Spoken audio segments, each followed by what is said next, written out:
ഇന്ന് തന്നെ ഡൗൺലോഡ് ചെയ്യൂ. കാണൂ നിങ്ങളുടെ ഫേവറേറ്റ് ഷോസ്. നമുക്ക് ഞാനുണ്ട്. രാധികയുടെ ജീവിതത്തില് എന്നും ഒരു വിലങ്ങുതടിയായിരിക്കുന്നത് പ്രിയങ്കയാ. ഇപ്പൊ പോലും ചെയ്യാത്ത തെറ്റിന് ശിക്ഷിക്കപ്പെട്ടല്ലേ രാധിക നിൽക്കുന്നത്.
എന്റെ ശമ്പളം പറ്റി എന്റെ കൂടെ നിന്നിട്ട് നീ എന്നെ ചതിക്കായിരുന്നല്ലടി.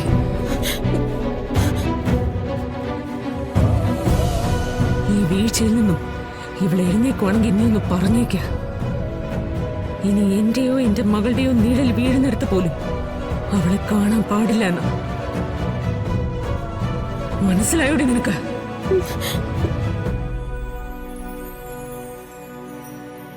ആ മോളെ,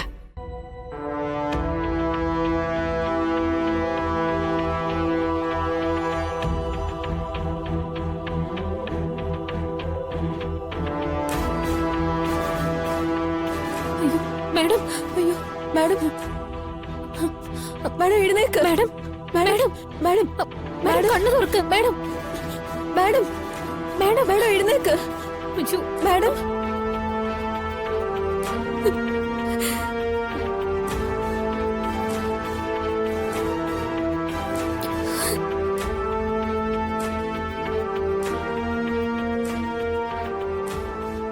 എന്താ മോളെ, എന്താ സംഭവിച്ചേ? എന്തിനാ നീ വീട് വിട്ട് ഇറങ്ങിപ്പോന്നത്? അച്ഛൻ എന്നെ കാണണ്ടെന്ന് പറഞ്ഞു.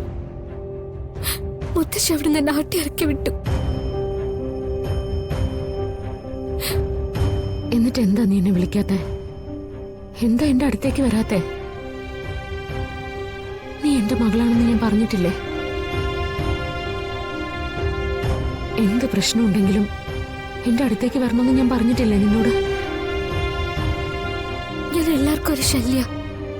ഞാൻ ചെയ്യുന്ന ഓരോ കാര്യവും നല്ല രീതിയിൽ ഇന്ന് വരെ ആരും കണ്ടിട്ടില്ല. അതൊക്കെ ഓർത്തു മടുത്തതുകൊണ്ട്. ദേവനാരായണൻ തിരുമേനൻ നിന്നെ സ്നേഹിച്ചിട്ടുള്ളത് പോലെ ഈ ഭൂമിയില് ഒരച്ഛനും ഒരു മകളെ സ്നേഹിച്ചിട്ടുണ്ടാവില്ല. അങ്ങനെ ഒരാള് നിന്നെ ഇറക്കി വിട്ടു എന്ന് പറഞ്ഞ അതിന്റെ കാരണം എന്താ?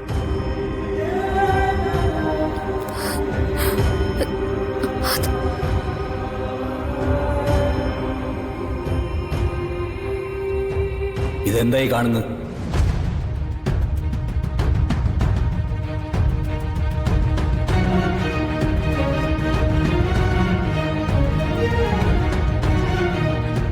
നമ്മളെല്ലാവരും കൂടി പറഞ്ഞപ്പോ പ്രിയങ്ക എല്ലാം മതിയാക്കി വെച്ചതാ. പക്ഷെ ഇവള് നിർബന്ധിച്ചു കാണും. അല്ല മുത്തശ്ശി, ഞാൻ നിർബന്ധിച്ചിട്ടൊന്നുമില്ല. അവള് കരഞ്ഞെന്റെ കാല് പിടിച്ച് പറഞ്ഞപ്പോൾ. എന്നാ പിന്നെ അതറിയണമല്ലോ. ഞാൻ പ്രിയങ്ക മോളെ വിളിക്കാം. അച്ഛനോടും അമ്മയോടും പറയണമെന്ന് ഞാൻ ചേച്ചിയോട് പറഞ്ഞു. അപ്പൊ എന്നോട് പറഞ്ഞു അതിന്റെ ഒന്നും ആവശ്യമില്ലെന്ന്. നീ വലിയ ആളായി കഴിയുമ്പോ അവര് നിന്റെ പിന്നാലെ വന്നോളൂ എന്നൊക്കെ ചേച്ചി പറഞ്ഞു.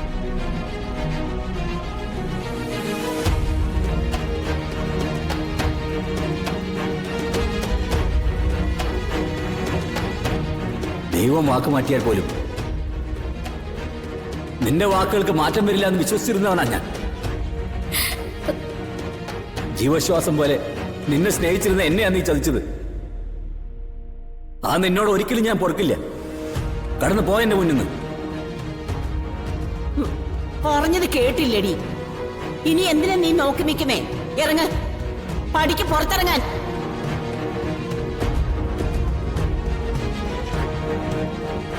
ദേവന് വേണ്ടാത്ത നിന്നെ ആറ്റുവാ ശരിക്കും വേണ്ട. വരാൻ ഇങ്ങോട്ട് പോ.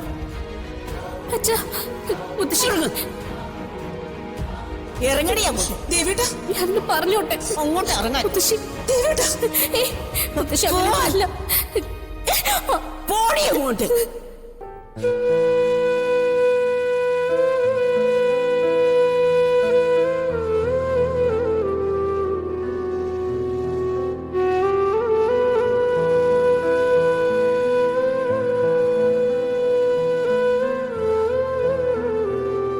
എനിക്കൊരു ജന്മം ഉണ്ടാക്കി തന്നത് എന്റെ അച്ഛനാ. ആ അച്ഛൻ എന്നെ വേണ്ടെങ്കിൽ പിന്നെ ഞാൻ എന്തിനാ ജീവിക്കുന്നത്? നീ മരിക്കല്ലേ ചെയ്യേണ്ടത്.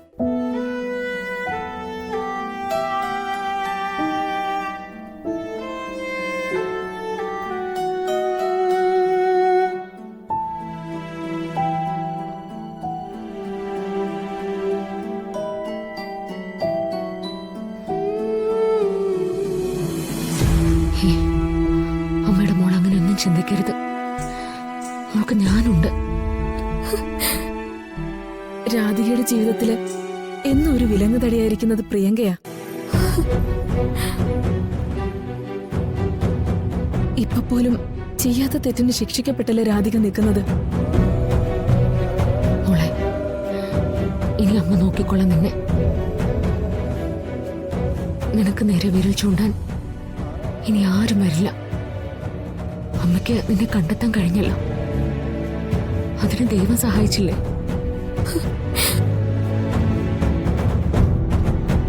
എടുത്തേ, നമുക്ക് പോവാം.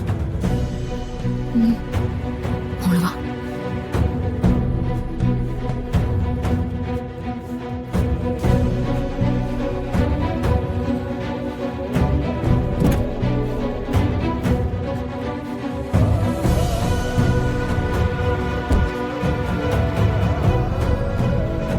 Madam madam madam madam madam madam എഴുന്നേക്ക്. Madam madam madam madam madam madam madam എഴുന്നേക്ക്.